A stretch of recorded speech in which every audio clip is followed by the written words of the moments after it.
The Ashes has been retained by Australia. The moral victory probably goes to the weather and as Whinging Poms. We've got 100 reasons to complain about everything wrong with this series. This is Leading Edge Cricket, ran by two Whinging Poms. We're going to break down the fourth test match for you. Rich, how are we? How are we feeling after Weathergate? I don't like either terms of whinging or pom, so we'll start there. That's my first whinge. First whinge is in. I don't like you calling me Whinging Poms. Absolutely. We've been battered through this series on the podcast, on YouTube. Yeah. Hundreds and hundreds of comments, every single podcast, belittling us about everything to do this. And we feel we've given a very fair assumption of just how negative Australia have been. But they do need some love for the fact that they're 2-1 up, 4 tests down, retain the Ashes. Absolutely. Australia took advantage of sort of England's failures in the first 2 tests. That's not to say they won the games because of England, but they just went about their business with an efficiency that England didn't have. England were trying to sort of take Bazball to the next level. That'll probably be the one time I use the B word, by the way.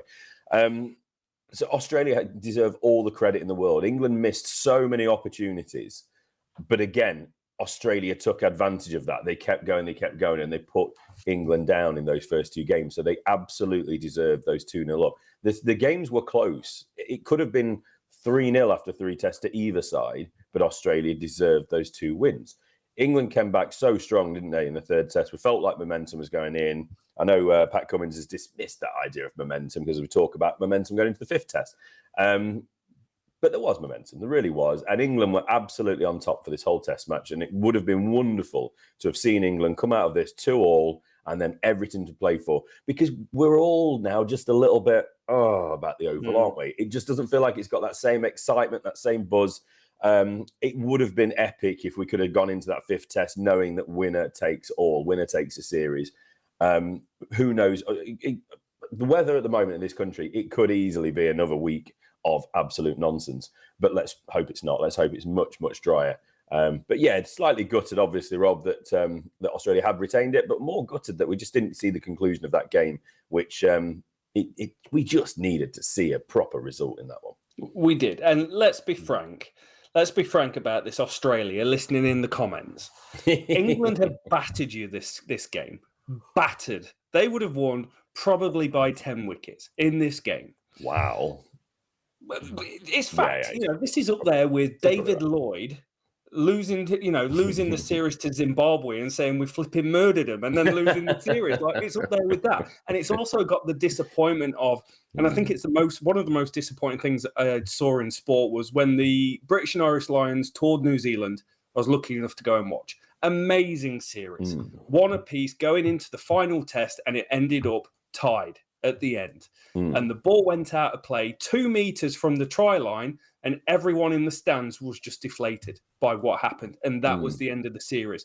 All the players wanted to continue, all the fans wanted to continue, but because of the rules, that's how it was. And this, to me, has a similar feeling about it, where I think every cricket fan, other than maybe 60 million on Australia, wanted to see it 3-2 going into the final game. Yeah, or 2-2 going into the final game, and then 3-2 maybe to us. Yeah. And just got to quickly say, a lot of the comments, most of the comments we've had, and it's been fantastic, the interaction we have had. It has been really good, really positive, really fun. Only 1 or 2 have kind of gone to that level of like, oh, come on, give it a break. But it's been fantastic. So I'm sure Rob's saying a lot of that tongue in cheek, but yeah, Aussies, when Aussies are on top, they're quite happy to dish it out a little bit. So it's all good fun. So. I mean, it would have been nice to have given you a bit more back, but you've kept the Ashes. Although, like I said last week, you might have retained the Ashes, but we will keep the Ashes forever and ever and ever. It's ours. So. Yeah, exactly. And it's one of them. It's like, who really won? Test cricket's really won this. The weather.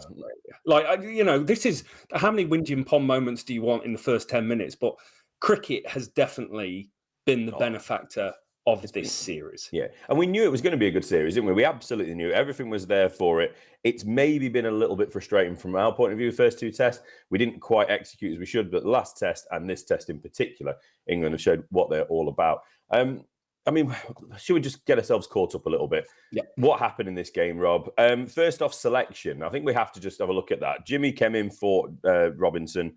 Moeen Ali confirmed he's going to bat at 3, which is great. Brooks back to 5. Johnny Bairstow back to 7. That gave us a combined bowling attack, 5-man bowling attack, the oldest ever, 180 years, with Mark Wood, the young pup, at 33. He's got potential. Ludicrous, really, wasn't it? Jimmy Anderson's almost 41. He's 41st birthday on the July 30th. That's why he's a bit of a misery, because he's 2 days away from me. I think we have similar traits in some ways, not with the ability of the ball, although I can swing it, Rob, as you know, a little bit. But I think we've both got that sort of niggly, moany bit about us when we're on a cricket field. Jimmy Anderson's selection first. We need to talk about that. Michael Vaughan has said that it was probably a little bit of a sentimental selection. He probably deserved a sentimental selection. This is probably his last Ashes series. It's probably, I don't want to say, it may be, I'm not going to say it may be one of his last series, full stop. Jimmy, Rob, Jimmy. I would have made the selection for Jimmy in this game. And I think I might be by myself in that, but that's what I would have gone with. I felt that I just felt it was the right choice. Robinson obviously had to come out. He couldn't get through the last game. We've been here before with Robinson, where although his fitness is obviously a million times better than what it used to be, there are still injury concerns. Back going in spasm. Can he get through the game? Stokes is no longer a Test cricket all-rounder. I think that's something we need to accept. He might fill you in with a couple of overs, but he's predominantly a top 6 bat, and that is his role in the team. So you've got to go, who's going to give me overs, who's going to give me quality overs, who's going to give me control. England like a lot of control. Stokes likes a lot of control. It always used to be Jack Leach that gave that control. But Jimmy gives you that control like no other seamer in the world, really. And I would have gone with it, but Rich, you may think differently to that. No, I think same for the same reason, sentimentality. I mean, the guy, 40-year-old plus record number of wickets in Test cricket, absolute legend. He deserved it. And, he didn't play brilliantly in the first couple of Tests, but you just hoped and you never knew what you were going to get. It's at Old Trafford. There was always a chance that he could just come through and just get an 8 or 9 wicket game and just be superb. But instead, I think he got, was it 1 wicket for the game? And that was very late on in the first innings, wasn't it? It was wicketless on day 1, and then he came back early on day 2 when we bowled Australia out for 317. That's my way of starting to build up what the picture was. It was just frustrating. He didn't have that zip. Wokes out-bowled him. Broad obviously out-bowled him, and Mark Wood, the pace man, he out-bowled him. It's as simple as that.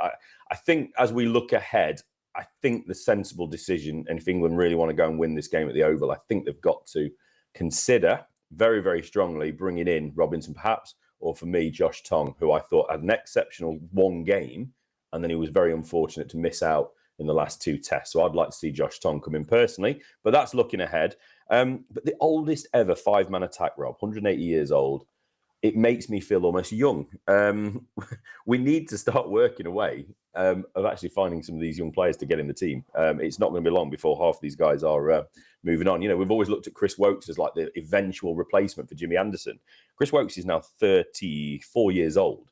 Wow. That's not that much of a replacement when we're thinking of miles on the tyres there. So just something to consider. Australia selection, really interesting. Josh Hazlewood came in for Scott Bowen. I thought Josh Hazlewood was fantastic in this Test. But he bowled really well. He seemed to really trouble all the England batsmen with his short ball in this one. You saw Stokes kept getting pinned. It's quite funny, really, at times. Only because I'm not facing it. It's quite funny. But yeah, credit to Josh Hazlewood. We were talking about get Michael Neser in just for the fun of it. Great player in England. It would have been great to see him in. Cam Green returned for Todd Murphy. That long batting lineup, Rob, was that a little bit of Australia going into this game saying, we're a bit worried. We need to frustrate England, slow this game down because we know England will try and quicken the game up, which they did. And really one eye on just trying to get that draw. The not losing approach. Was that fair to say? Yeah, I'd say so. 100%. It was it will be deemed, I would have thought, in Australia as a very negative selection. Australian cricket is always about winning and grinding down the opposition. And this just didn't quite do it. I said before the game that if Cameron Green can bowl and he can bowl well, then you probably go with him for the additional balance that you go and get in the team. But it just didn't just didn't do it for me, and he's not done it for me all series. No. He's a guy of immense talent, immense promise, but not quite there at the moment. And his batting is so, and I can't think of the right word off the top of my head. It's blocky. Like it blocks. There's nothing fluid about it. No. It's so hard at the ball with these massive hands, like coming hard at you. Like it just doesn't feel built for batting in English conditions, despite it not really swinging around this series. So yeah. There we go. I've broken down Cam Green and basically said, never score a run in England. Yeah, okay, Q100 in the next test. So Cam Green, 16 in the first innings, Wokes trapped him in front. And then he bowled. You could argue that he was one of the pick of the bowlers, 2 for 64 of 15.4, an economy rate of just a very tight 4.08. When you consider England were going along at what they were going along, that's actually, we say tongue-in-cheek, but that was just because how ridiculous that England innings was, especially with Zak Crawley and Johnny Bairstow obviously at the end. 4.08 economy is actually very good. So we joke, but it's still good. That's obviously the Cam Green. We've got them, looking directly at him, talking about you, Cam, but 3 not out, obviously, at the end as well. But Mitch Marsh, though, is there an argument? Obviously, he made a fantastic 100, but is there an argument to say that Australia should have been a little bit stricter with their vision of, the way they've gone forward? Cam Green is clearly the all-rounder. Mitch Marsh muddied the waters a little bit, didn't he, with his performance? It would have been very unfortunate for him to be dropped for this one. But perhaps if Nathan Lyon was fit and playing, you wouldn't have took the easy one out and said, let's drop the young spinner. You would have had to have made a decision, a like for like, between Marsh and Green. You would have done, 100%, because Australia have always played Nathan Lyon for 100 test matches straight. Just not in question, it would have been a complete toss-up between the two. I just feel they thought, how did England win this game? We know they're going to score fast. They're going to come out as hard. They're going to try and put as much time in the game to take 20 wickets. How do we negate that? We have a long batting lineup. It's as simple as that. Yeah. Is it negative? Well, it's worked out all right for Australia with these negative tactics, with having 17 players on the boundary, bowling short on slow wickets. Like, all of it combined is negative. But they've still won 2 games of cricket, and they're still World Test champions. Yeah. I'm just going to distance myself a little bit because I know I'll be dealing with the comments as they come through. Rob, it's Rob that said negative, all negative, all those things. It doesn't take I'm doubling down on this. It's obvious what's going on. It is a negative way of playing. But at the same time, if you look at how Australia have played their run rates that they've scored throughout the series, it's still higher than what you've seen in West Indies versus India in the first test match and a lot of the other test series around the world. It's just given this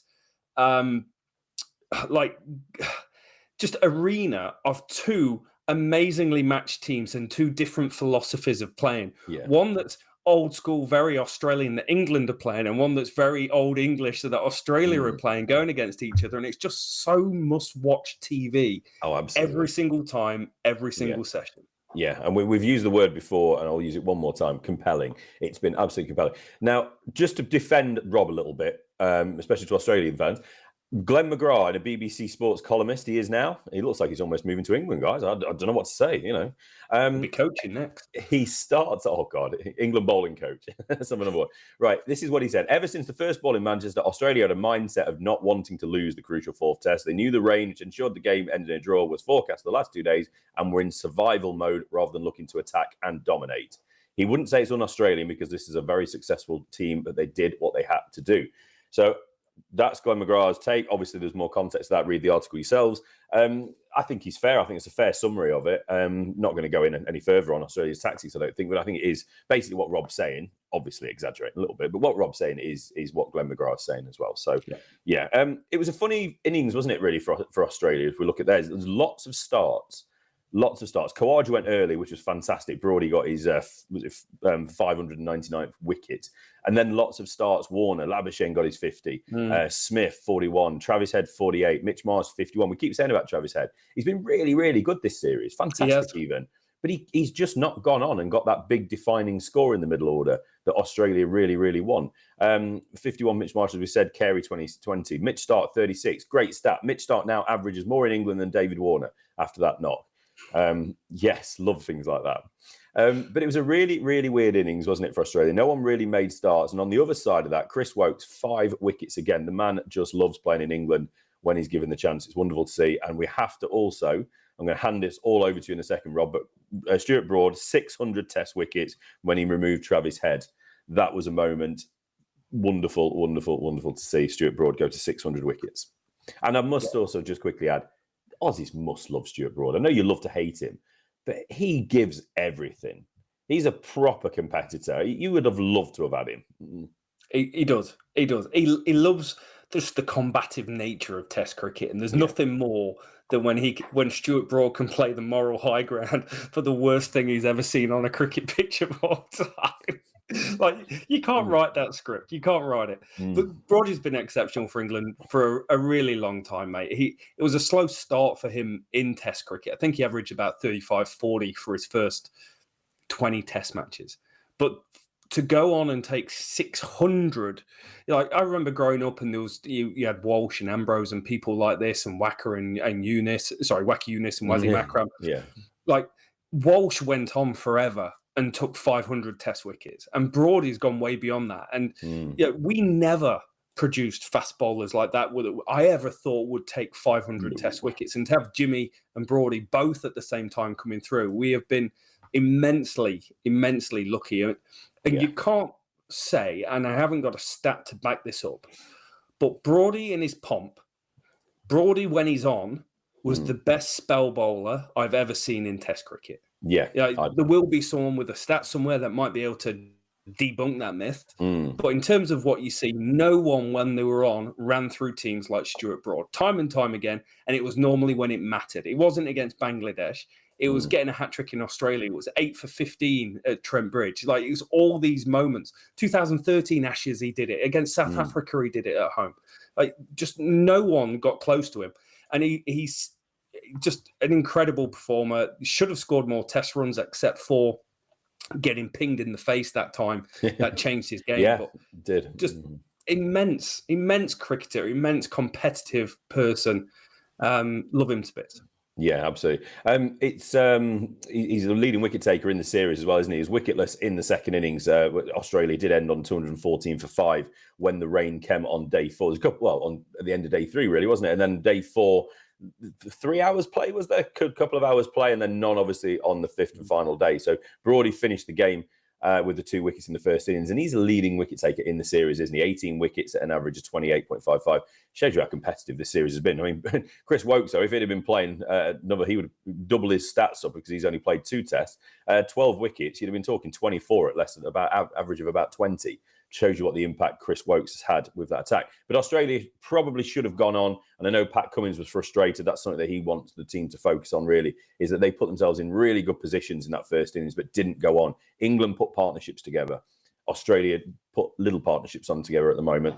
The batting has to step up. The bowling attack is there. We know they got took apart, which we're going to get onto very, very soon. But really, it's that batting card that just needs to put up a little bit more. If they get 450 in that first innings, it's a different game, and maybe we give a bit more credit to Australia. But looking in that second innings, Rob, this is what we want to talk about, the England first innings. Duckett went early. He didn't get a chance to come back in this test to put a bit of a sheen on his performance. Very frustrating. Out of the top 7, Duckett was the only one with a failure. Everybody else got at least 50. Bairstow, obviously, that 99 not out. And then Zak Crawley, we need to talk about, Rob, 189 of 182 deliveries. 21 fours, 3 sixes. The man was imperious. He got it. He had a bit of luck on occasion, didn't he? We use that when we talk about Australia sometimes. They only did this because we dropped chances. Well, Crawley is always going to look like you've got a chance with him. But my goodness, was it a 26 balls for his second 50 when he went on to his 100? It was just ludicrous. Just a stunning innings. It was, mate. I don't want to go negative. Don't go negative. It was incredible. When I went to sleep, I fully expected us to be, Root and probably Stokes at the crease scoring runs. And when I checked Cricinfo, it said Crawley 189, and I had to double check that I'd actually woken up properly, and then proceeded to watch the entirety of his innings, skipping through the non-bits of the ball. There's a fast forward 20 seconds on the TV at it. Incredible. Get to see every ball really fast. It was brilliant. It was breathtaking. I thought his, not his mindset, but the clarity of mind around how he's going to score his runs was really, really solid. He's a really strong player. You know, you talk about his cover drives and all these things. He's strong to a point. Like, here's my microphone, and no one can see this on the podcast, but like that fourth stump area, he's still really strong and still drives really well. But as soon as you go fifth and sixth stump, he's a bit like a wet fish with a salmon being thrown at it. Like, it doesn't quite work out. That's where he nicks off. That's where he get these inside edges. And that's where Australia can cause him problems. Now, what Crawley did was shuffling across, and there was a lot of inside edges going on. And I could see people going, oh, his control rate's rubbish. His control rate's rubbish. Have you ever watched Devon Conway play cricket? The guy averages 50 in tests, 50 in one-days, 50 in T20 internationals, and he plays predominantly off the inside edge of the bat and constantly rotates the strike through doing that. And that's how he lines up. And that, to me, was how Crawley was lining up. He was battering the ball straight down to ground, really strong through extra cover, really strong through the leg side. And yes, he got a lot of luck. There's a lot of stats from the cricketing view. Excellent Twitter page, well worth checking out. But it was the sixth luckiest, air quotation, innings to score 100 since 2006 or something like that. The amount of runs that came off false shots. And that's all cool. But the stat was all false shots are equal. And I completely disagree with that. The way Australia set their field and with the negative mindset and no one in catching predominantly, then not all false shots are equal. False shots are going to equal runs unless you are putting a fielder there. If you're bowling outside off stump and he's going to edge it, where are you going to want your fielders? I was listening to, I'm going off here. Ricky Ponting was exceptional on commentary. He was talking about Zak Crawley's going really hard outside the off stump when it's really wide. Okay, what are we going to do? One, we're not bowling enough balls there. We're bowling too straight to him. And two, you've got no fly slip. What happened in the next over? Ball went flying over fly slip. And then 3 overs later, Pat Cummins has got 2 fly slips in. Like, completely chasing the game, and also shows how damn good Ricky Ponting is and how ahead of the game he is. Yeah, I think we need to just discuss Cummins a little bit after we've got through sort of England's intent, really, just on the other side of it, wasn't it? Because there was a lot of criticism thrown at Cummins, the captain, for that one. And I think a lot of captains would have been a little bit panicked in that afternoon session. But before that afternoon session is the key, really, I want to talk about, because obviously the partnership between Crawley and Root. But first, Moeen Ali, number 3, 54. At that point, the highest score by number 3 in the series, which is ludicrous as well. Marnus, what have you been doing? Moeen, 54, he looked like a proper batsman again. He got his mindset right, hadn't he? For me, I was thinking he's just a write-off. Just like chuck him in at 3, because to be honest with you, all we're going to get is a streaky 18 or 20 down at number 7 anyway. And he'll end up nicking off or getting cleaned up or whatever, running down the track. But he's better than that. We know he's better than that, but it's so good to see him apply himself. But he still plays that with fluency. Apparently it's beautiful, wasn't it? And I mean, Crawley said at one point that they were batting together, and after Moeen Ali hit that one, a beautiful drive for extra cover, Moeen just said, that's a shot of the day. That's Moeen. That's what we want. That's what we want. So it was wonderful to see him play so well. He was unfortunate in the end. He caught off Stark. Stark bowled fantastically well, got 2 wickets relatively early on, didn't he? And then Root and Crawley came together, Rob, and that's what took us into that afternoon session. 7 runs per over in the afternoon session. What I loved as well, they brought the spinner on. They were, well, we're not going to play Todd Murphy, but here's Travis Head, have a bowl. And as soon as he came on, 4 and 6. That was it. They went after him. Not going to let you settle. He's going to go for a few. 178 runs scored in the afternoon session off just 25 overs. 300 came up inside 52 overs. And Crawley and Root's 200 was off just 182 deliveries. It wasn't just Crawley, was it? Who was going ridiculously well. Went to 150 off 152 balls and 189 off 182. There was signs in the pitch at that point when Root went. It was a little bit low, wasn't it? One kept a little bit low. Brooke, perhaps, was it another one that I'm trying to think of somebody else's? Maybe the Crawley dismissal was a little bit low as well, because it was Crawley then Root, wasn't it? Yeah.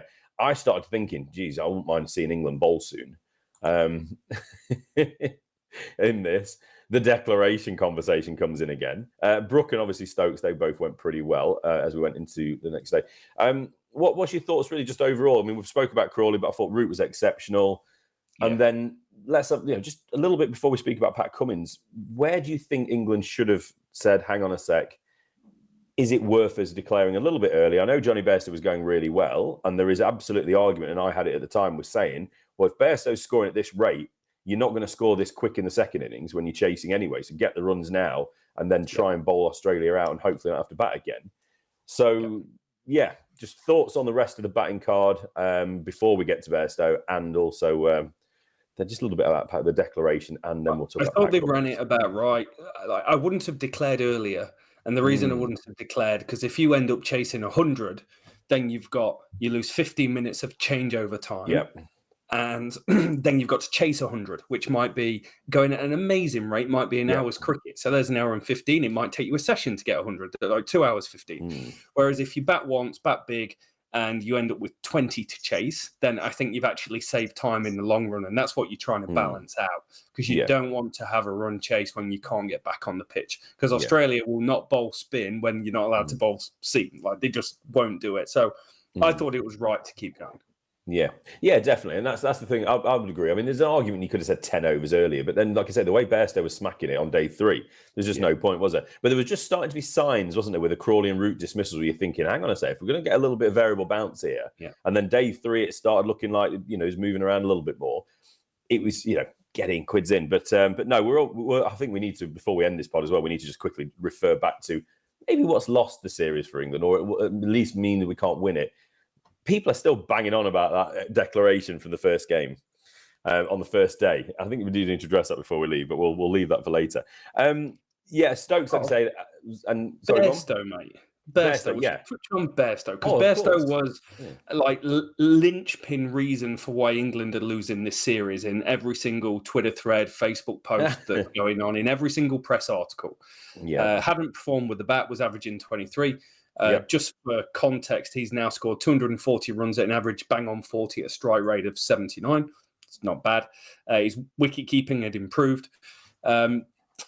Excellent performance, excellent comeback performance. This is what we've seen a lot from Bairstow, particularly over the last 18 months of cricket.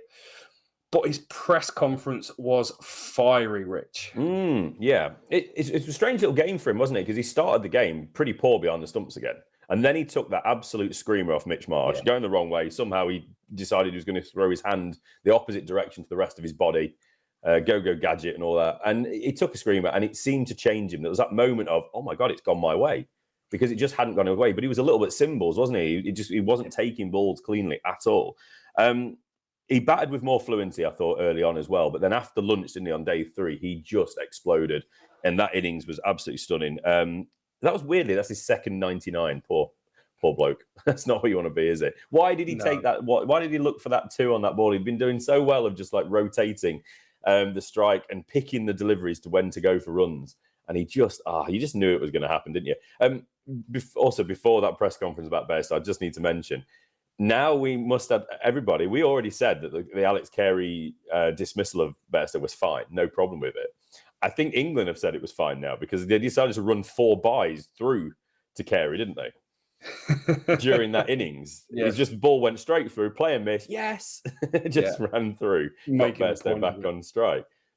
Just saying, I thought it was quite amusing. Bairstow's press conference, so I didn't hear it live. I've just read something about it. And I know he said he sort of nibbled about the criticisms, hasn't he? And it's, I think from my point of view, 2 things. One, I've had a similar injury to Johnny Bairstow. I've got a plate and pins in my leg where I broke my leg in 3 places. So I get where he's coming from, and I know the impact it has on him. So all sympathy for that. But if you're going to be in the arena of Test cricket in the Ashes and your skills are falling short, then it's not really a justification or an excuse to say, well, I had a really bad injury. So people need to understand that. It's like, we kind of do.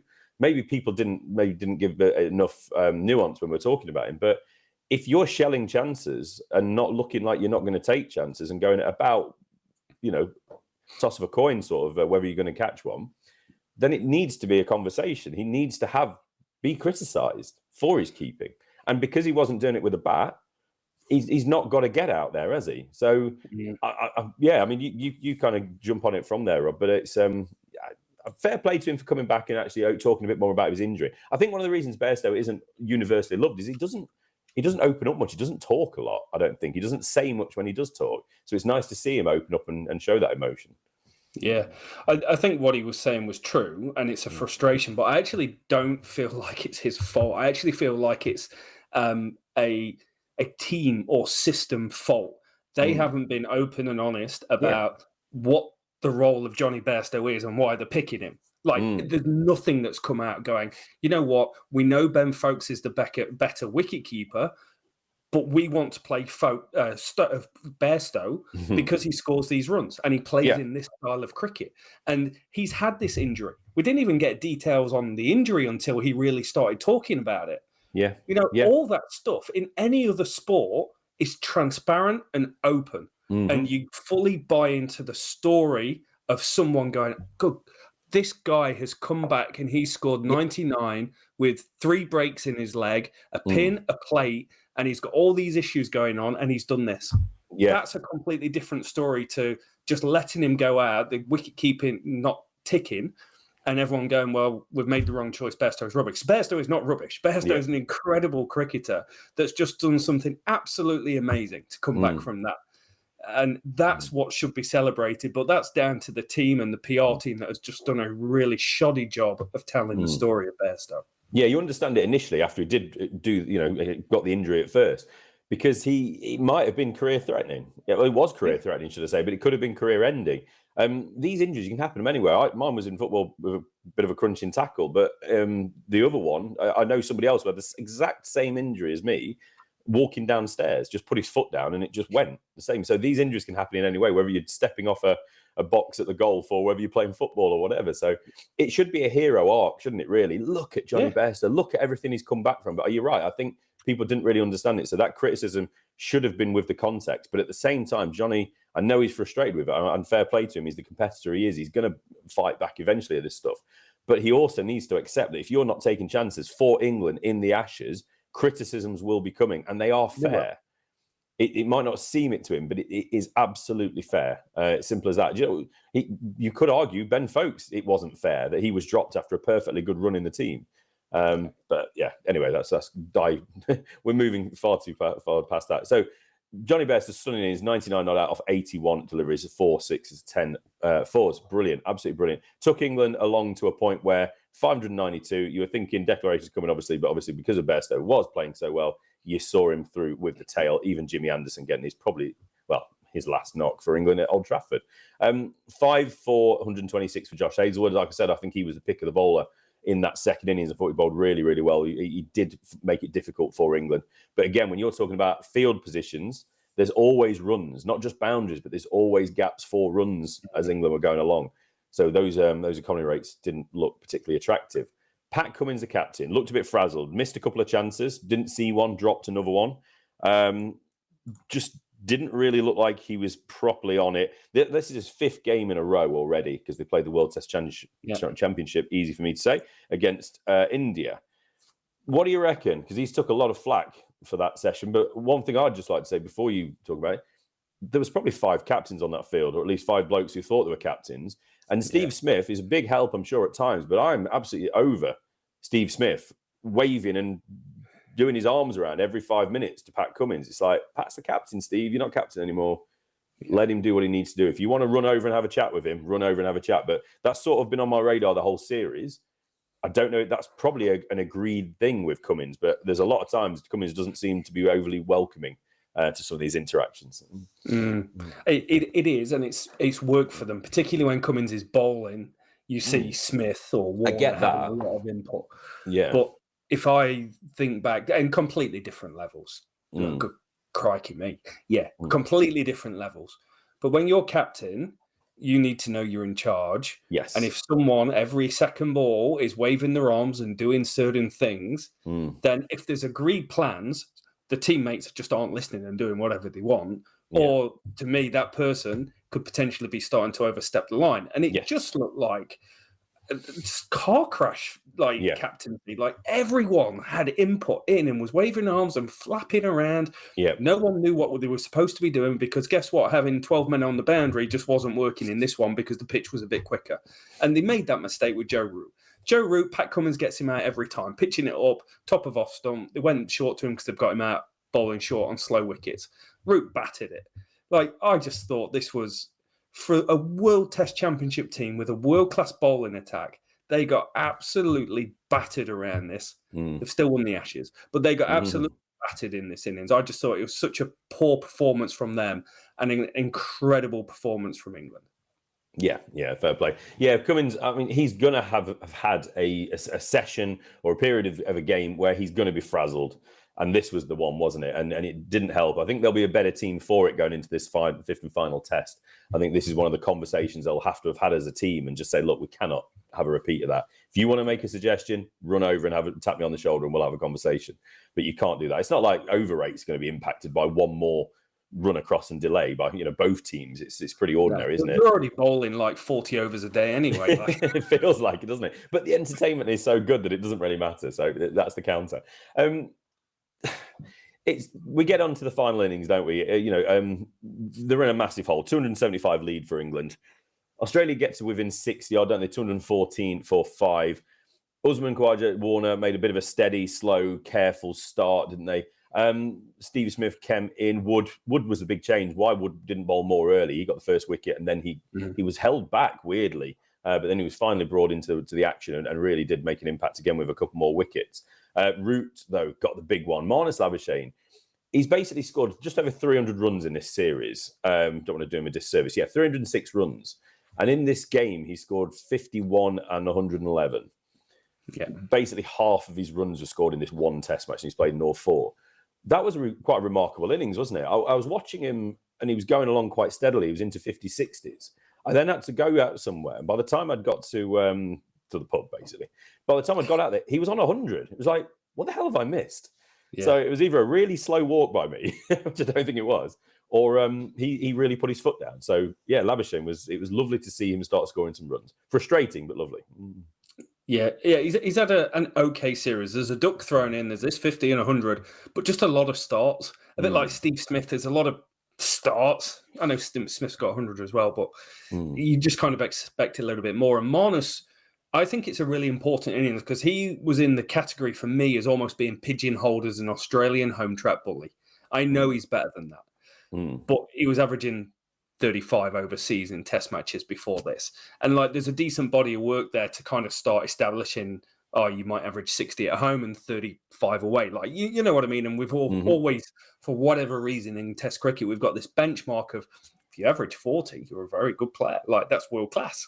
So I think it was important for him. It was important to get I got 100 in England.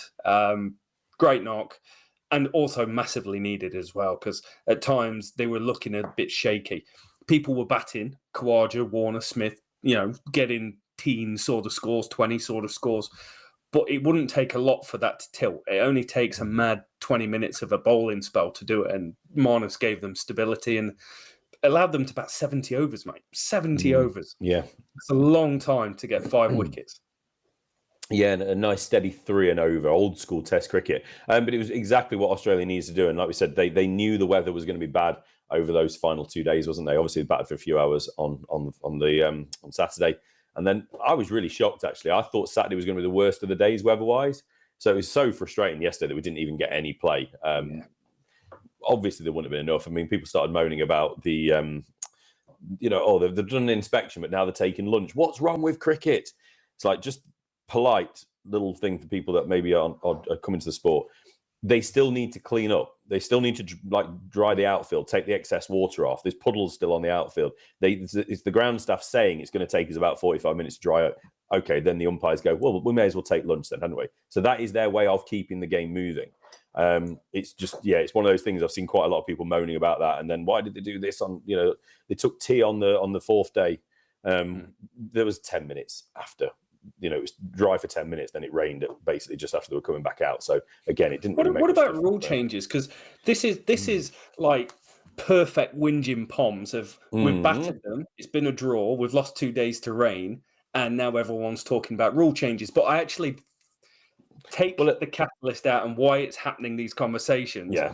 But the actual conversations about rule changes, I think, are pretty good. One, Stokes saying, "Hey, what about a spare day?" Yep. Joe Root, we've got floodlights. There's nothing wrong with people's eyes. Play late into the evening. Yes. Wonderful idea. We play day-night test cricket. The problem is there's a different coloured ball, which kind of opens things up, but it's a conversation worth having. What are your thoughts? Like, I know there's nothing we can do to this test.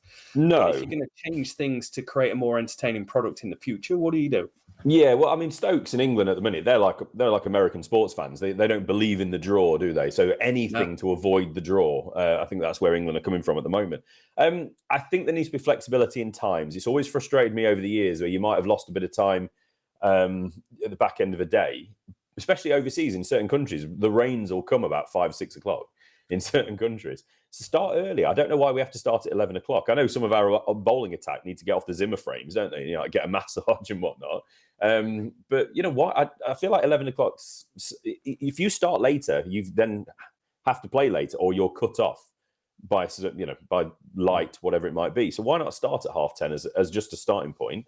And then, you've got chance to keep going till 6:30 if you want to. Why do we even start at 11? I don't know. Genuinely, if you know, comment below in the comments. Because, there's nothing to stop.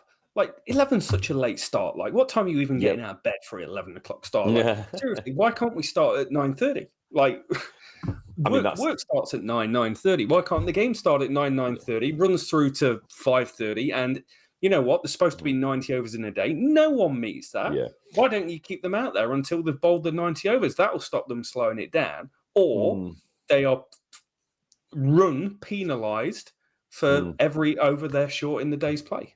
Yeah, I think the opening, starting a little bit early and having more flexibility at the end of the day. You say, you got to bowl 90 overs or whatever it is, and then or we can play till 6:30. It's like you said, it's like some days it's fine still at 7 o'clock. I think day 3 they could have played on for another half an hour. Yeah. Obviously not within the rules, but they theoretically could have played on. They're just wasting the opportunity to move games on in some ways. It's funny though, isn't it? A few years ago, you would have been talking about let's bring it into 4 days. And all that. It's like, no, we need more days. The reserve day, I don't know.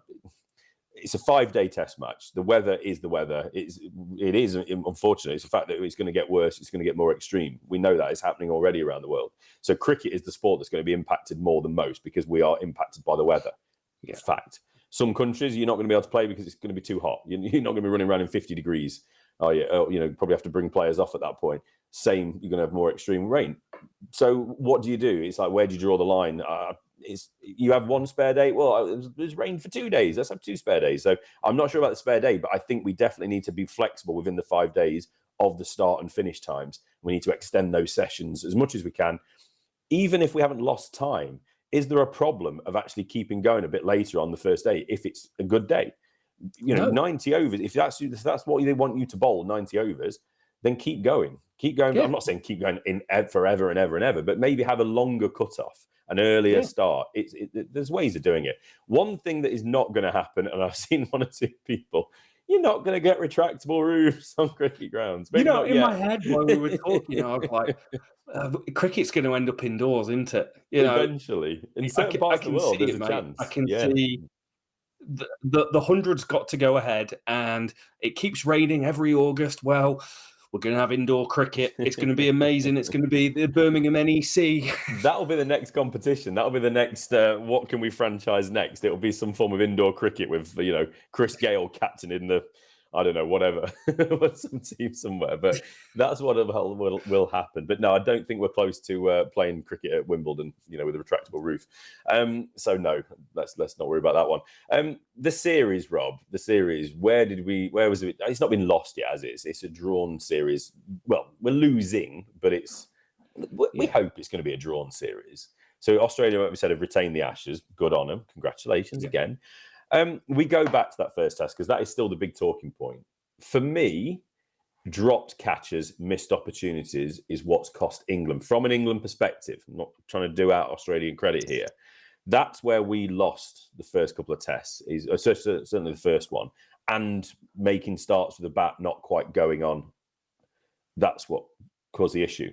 Declaring, I'm going to still stick to this, declaring on the first day, when, yes, I know Root was going along well, etc., but we gave ourselves a chance to nibble a couple of wickets at the end of the day and really put a marker down on this series. I still don't think it was a shocking decision. I certainly don't think England have lost the Ashes because of a declaration on day 1 of the first day of the series. It's a bit like saying we conceded a goal in the first 5 minutes and that's why we lost. Well, it's not, is it? It really isn't. It's just ludicrous. And I think there's a lot of fans who have just got a little bit worked up about that. And it's a simplistic view, isn't it? To just go, there you go. That's that 1 point that cost us. Yeah. There's a million points afterwards that's potentially cost us. It's just too simplistic, and I'm sticking to my guns on that one. I don't think that declaration is particularly onerous. I'd agree with you. I actually think the sloppiness of England's play in those first two Test matches was it's 100% the reason we've lost. If we'd taken our chances, it's a completely different game. If we're taking 90% of the chances, it's a completely different game. The stat about Bairstow was Carey catches 90%, Bairstow catches 60% in the series. Yeah. It's huge. You've got to get Marnus out twice. You've got to get Smith out twice. Yeah. Like, these are hard things to do. And those runs cost so much. We bowled about 30 no balls in the first two Test matches. And between the first two Test matches, there was about 10 runs difference, even though Australia were 2-0 up. Yeah. It's those things. Australia executed better. I actually think they came up with a really good game plan for the first two Test matches that worked really well for them, particularly on the slow wickets. It didn't nullify England, but because it was kind of like when we started Bazball and Stokes was showing people the way to play. Follow my lead. This is leadership. This is how we're going to play our game. There was almost like an exacerbated version of that was maybe a little bit too much in the first couple of tests, where you try and kind of feel things out. And then I think in the third and fourth test, actually, they've nailed down what Bazball is. They've gone back to the approach that worked against New Zealand. It's seizing moments. It's being positive in everything you do. They're scoring. They scored at 4.2 and over in the final session after they scored at sevens in the lunchtime session by knocking the ball around. 4.2. That's amazing. And then they had the sessions where they went crazy and they was able to really force the game along. So it was just being smart. And they were really smart the last two Test matches, really switched on, took chances, were much better. First two Test matches, trying to force it and just influence the game a little bit too much than what they actually needed to. But you're learning. You've been doing this for not even 18 months. This is 15 months of this brand of cricket. And it's just enthralled a nation. And everyone's talking about it. Everyone is watching it. And everyone wants to. That's the main thing. Everyone wants to watch this cricket. Everyone wants to watch this Test match cricket. Absolutely. And just to give some context, I'm glad you just set me up on that because I just wanted to speak about it. This is 17th Test match of McCullum and Stokes, the B word era. 12 wins, 4 losses. That's the first draw. The 17 Test before Stokes and McCullum took over, England's record was 1 win, 5 draws, 11 losses. So again, context of where we are now compared to where we were at the same period, let's say, before these guys took over, needs to be remembered. The year before, when they took over, when New Zealand were in town and they didn't chase 260 in 4 sessions. It was a Dom Sibley net, wasn't it? It's like, let's have Dom Sibley just get himself in, and so we can prove that he's the man to open for England. Look, he got 60. I don't care. We should have chased that. That was embarrassing. Australia obviously still well on top in the overall days, when wins, etc. of tests in the Ashes. But it's a really funny one, isn't it? Australia winning Australia, England either winning in England or drawing England. I think the last time a team won in the opposite place was 2010-11, England beating Australia in Australia. So they've not won an outright series in England. I mean, you look back to 2005, 9, 13, 2015 have all been England wins in England, and then a drawn series in 2019. 2003. Yeah, well, I've cut that off. I'm just going back to basically, like Premier League football only started in whatever year when the Premier League started. 92. Football didn't exist before that. 2003 was the last time we won, but I think Usman Afsal might have played in that series. That's how long it was ago. What a straight drive that man had. Yeah, so it just shows you, doesn't it? I mean, Australia are so much more sort of on top of England when we go to Australia. England haven't won a test in Australia since 2010-11. It's quite ludicrous, but it's just funny how it works. And if we can draw this series again, we continue the streak of England dominating Australia in England. Sorry, I shouldn't get any more nibbles going. Sorry. Yeah, I think it's important for Bazball and people's opinion on Bazball to come away with a 2-2 in the series. Like if we lose 2-1 or we lose 3-1, it gives justification to, well, that style of play doesn't work because winning's the most important thing. Yeah. There's a really interesting one as well, actually. Paul Dennett on Twitter. I'm sure a lot of cricket folks know him. He's an Aussie guy, really good follow. If I think it's if Australia win one more test match, Yeah, so at the minute, tests in England, Australia have won 53, England 54, and the draw 68. So Australia could actually tie England for wins in the Ashes, not just in Ashes, but in England, which is quite funny. But in Australia, it's 99 plays 57. So just shows you the dominance they've got over there. But they could tie it with a win at the Oval, Rob. I'm predicting, though, I'm getting into that prediction phase. I know you're going to ask me. I'm predicting an England win. Absolutely. I'm predicting Josh Tong to come into the team for Jimmy Anderson.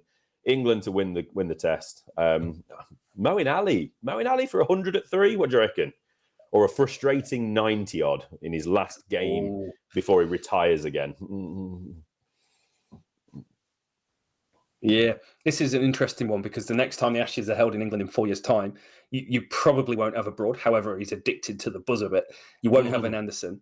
You might not have players like Bairstow. You might not have a Ben Stokes. Like, these guys are kicking on and Wokes. bodies aren't the same. So, yeah, Wokes will be 37. Like, there's going to be such a turnover of players. Like, we won't even... James Rule will obviously be there. I think Anderson's going to retain his place for one last test. Because I think they... Oh, do they? No, they don't. I can't see it. I think Robinson, if fit, comes back in for me. Okay. And I didn't just pull a face there. I think England win 100%.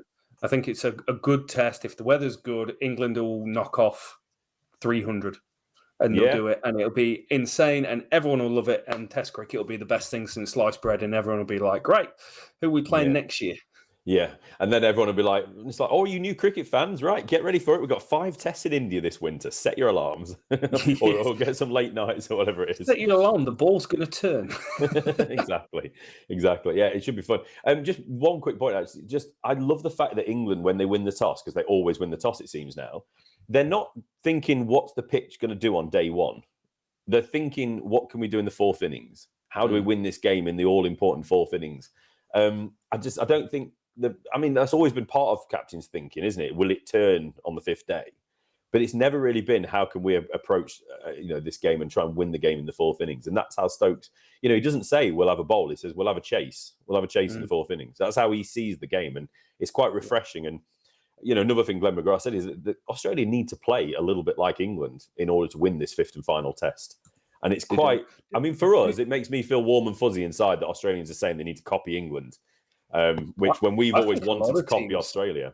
Yeah. I think a lot of teams need to copy England. Like, England travel well anywhere around the world with the fans, but Bazball makes it absolute must-see TV. Like, I've not seen the attendance numbers from when they toured New Zealand in the winter, but all my English mates, they all wanted to go and watch it. Even the guys that were like borderline cricket fans, like, I've got to go and watch Stokes' team.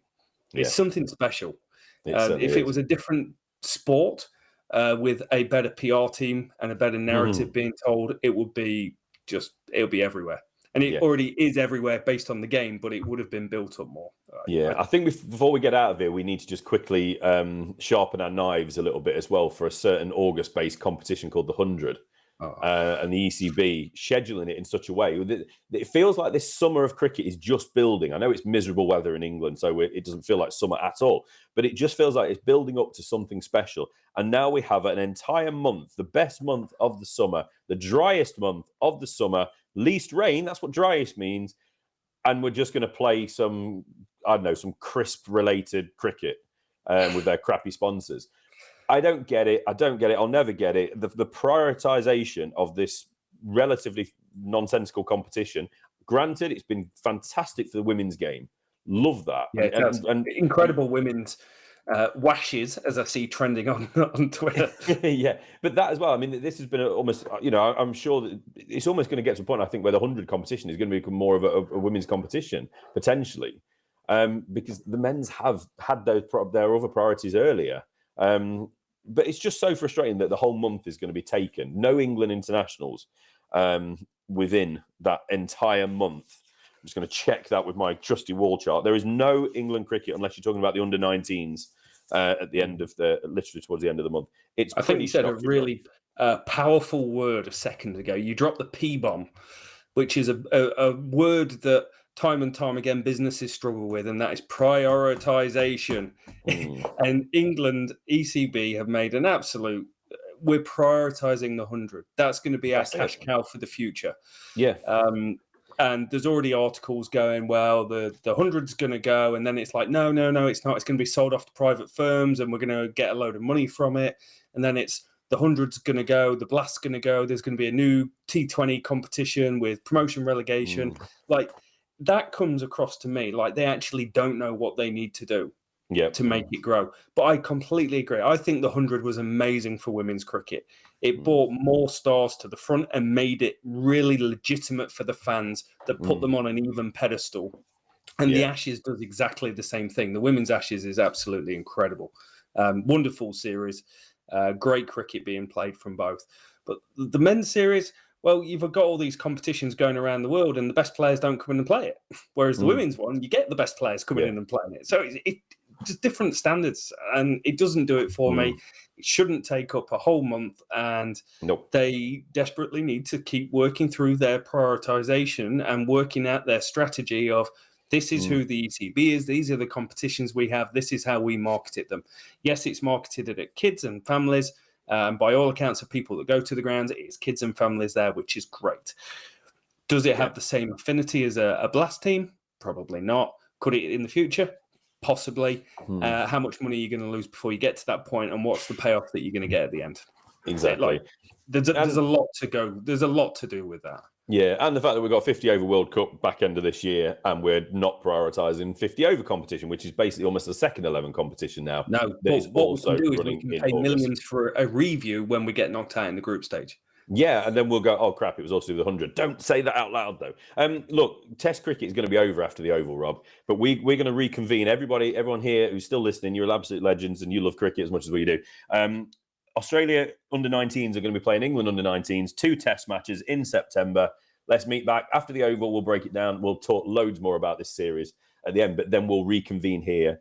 And we'll keep the Ashes going, Rob. We'll keep the cricket going, the England-Australia Test match cricket. Although it's only 4 days and it's not actually a Test match. But hey, see you all back here then, eh? Yeah. Thank you so much for listening, everyone. Let us know below your predictions for the 5th Test matches. How much have we whinged? Are we whinging Poms or are we absolutely bang on? Bang on. Thank you so much for listening. I will catch you.